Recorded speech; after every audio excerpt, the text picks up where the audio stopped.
नमस्कार। आज हम जानेंगे 28वें श्लोक का अर्थ। परमात्मा का अभेद रूप से ध्यान करने वाले ब्रह्मभूत योगी की स्थिति बतलाकर अब उसका फल बतलाते हैं। श्लोक 28। युञ्जन्नेवं सदात्मान योगी विगत कल्मषः सुखेन ब्रह्म संस्पर्श मत्यन्तं सुखमश्नुते।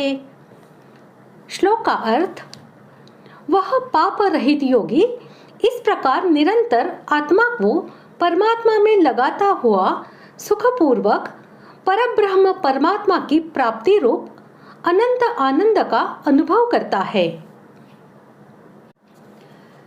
पिछले श्लोक में अकल्मषम का जो अर्थ किया गया है वही अर्थ विगत कल्मषः का है।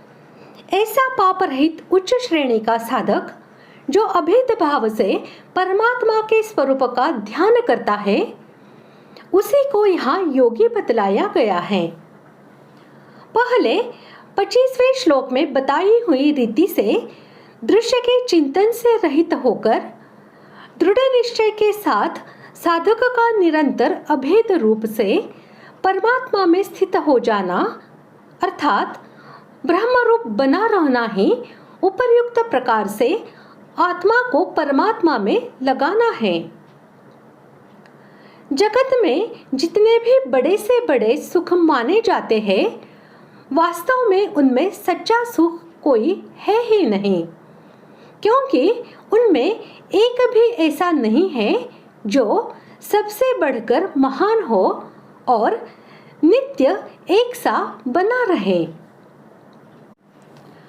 जो आज है और कल नष्ट हो जाएगा वह तो यथार्थ में सुख ही नहीं है, परंतु यदि उसको किसी अंश में सुख माने भी तो वह अत्यंत ही तुच्छ और नगण्य है।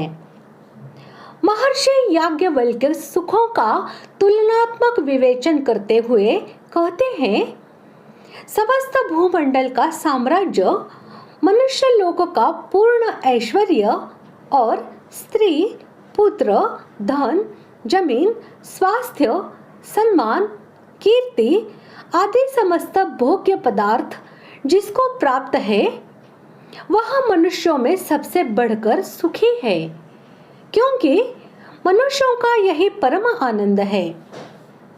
उससे 100 गुना पितृलोक का आनंद है, उससे 100 गुना गंधर्व लोक का आनंद है, उससे 100 गुना अपने कर्मफल से देवता बने हुए लोगों का आनंद है, उससे 100 गुना आजान देवताओं का आनंद है, उससे 100 गुना प्रजापति लोक का आनंद है और उससे 100 गुना ब्रह्मलोक का आनंद है।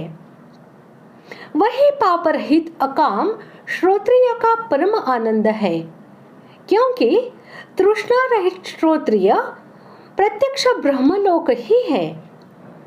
जो ब्रह्म को साक्षात प्राप्त है उसको तो वह अनंत असीम अचिंत्य आनंद प्राप्त है, जिसकी किसी के साथ तुलना ही नहीं हो सकती।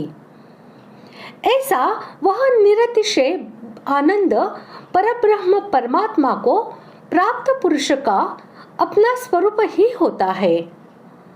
यही इस कथन का अभिप्राय है।